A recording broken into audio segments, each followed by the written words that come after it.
Hello, good morning students.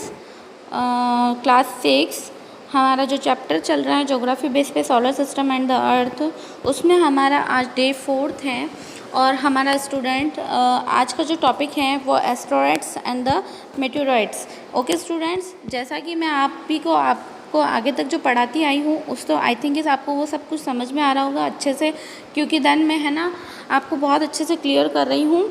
अब हमारा जो आज का टॉपिक है वो एस्टेरॉइड्स हैं। एस्टेरॉइड्स का मतलब मैं आपको बता देती हूँ कि क्या होता है। वो छोटे छोटे पत्थर या चट्टानें जो जुपिटर और मार्स के साथ सूर्य के चक्कर लगाते हैं। Okay, there are the numerous tiny bodies which also move around the sun. They are found between the orbit of Mars and Jupiter and are called asteroids. Okay student, अभी मैंने जैसे आपको बताया कि आकाश में वह छोटे छोटे टुकड़े जो मार्स और जुपिटर के साथ सन के चारों तरफ चक्कर लगाते हैं, गुरुत्व आकर्षण बल के कारण ये चट्टानें और ये पत्थर के टुकड़े, चट्टानों के टुकड़े मार्स और जुपिटर के साथ हमारी सन के और हमारी अर्थ के और हमारे जितने भी प्लैनेट्स हैं उनके चारों तरफ चक्कर लगाते हैं। लेकिन दैट इज़, मैंने आपको पहले भी बताया है कि हमारा जो सन है वो बहुत ही हॉट है और बहुत ही उसमें लाइटिंग पावर है, तो उसमें सबसे ज़्यादा गुरुत्वाकर्षण शक्ति बल के कारण ये उसके पास बहुत ही ज़्यादा चक्कर लगाते हैं और दैट इज़ वो मार्स और जुपिटर के बीच में से टर्न होते हुए आगे निकलते हैं।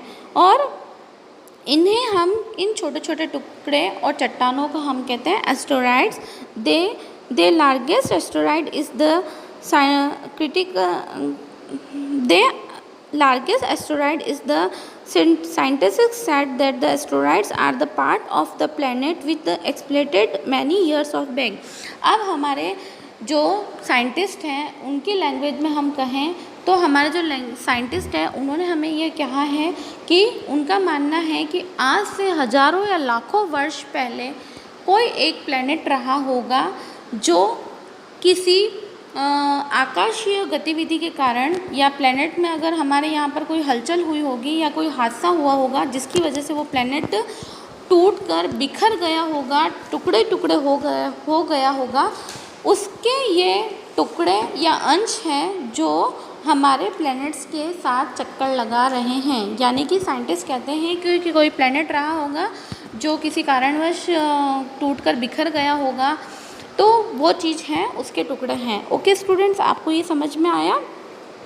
नेक्स्ट हमारा आता है meteoroids. Okay, the small pieces of the rock which move around the sun. अभी मैंने जैसे आपको बताया था कि एस्टेरॉइड्स में जो टुकड़े होते हैं उन्हीं में जो छोटे छोटे पीसेस होते हैं उन्हें जो चट्टानों के टुकड़े हैं जो सूर्य के चारों ओर मूव कर रहे हैं, चक्कर लगा रहे हैं, that is called meteoroids. Okay, sometimes the meteoroids come near the earth and turn to fail on it. जैसे ही ये मेटेओराइड्स हमारे अर्थ की तरफ मूव करते हैं गुरुत्वाकर्षण शक्ति के कारण, जैसे ये सूर्य की तरफ खींचे चले जाते हैं, लेकिन इससे बीच में हमारी अर्थ आती है, हमारे 2-3 प्लैनेट्स और आते हैं, लेकिन स्पेशली जो हमारी अर्थ होती है उससे कितनी ही बार ये टकराने की कोशिश करते हैं ड्यूरिंग द प्रोसेस। इस प्रोसेस में जब ये चक्कर लगा रहे होते हैं चट्टानों के छोटे छोटे टुकड़े, इस बीच में जैसे ही हमारी अर्थ बीच में आती है और जैसे ही इस टकराने की कोशिश करते हैं, due to the frictions with the air they get the heated up and burn it. यानी कि जैसे ही, आपको एक चीज़ मैं बता देती हूँ, हमारे वातावरण में सबसे ज़्यादा तो हमारा एटमॉस्फेयर है, उसमें क्या है, हवा।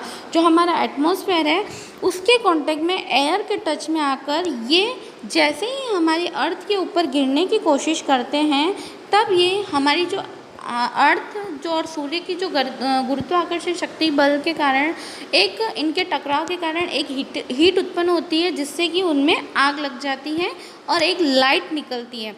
और लाइट निकलने की वजह से और जो गर्मी की जो चिंगारी निकलती है उसकी वजह से वो हीट होके बर्न हो जाते हैं, यानी कि जल जाते हैं। It cause of the flash of light, जैसे कि जैसे ये टकराते हैं तो एक लाइटिंग के साथ पावर निकलती है और लाइट का फ्लैश होता है। Some time a matter without being completely burnt first on the earth and the create on the follow।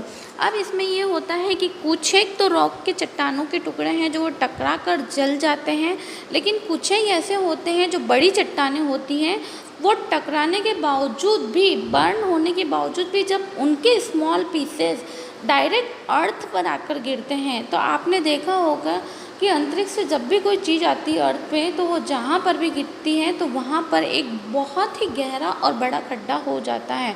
That is मेटेओराइट्स में ये सारी चीज़ें होती हैं, यानी कि जो ज़मीन पर गिरती है वो ये खड्डा कर देती है और बहुत ही स्पीड में आती है, इसलिए बहुत ही डाउन में जाती है।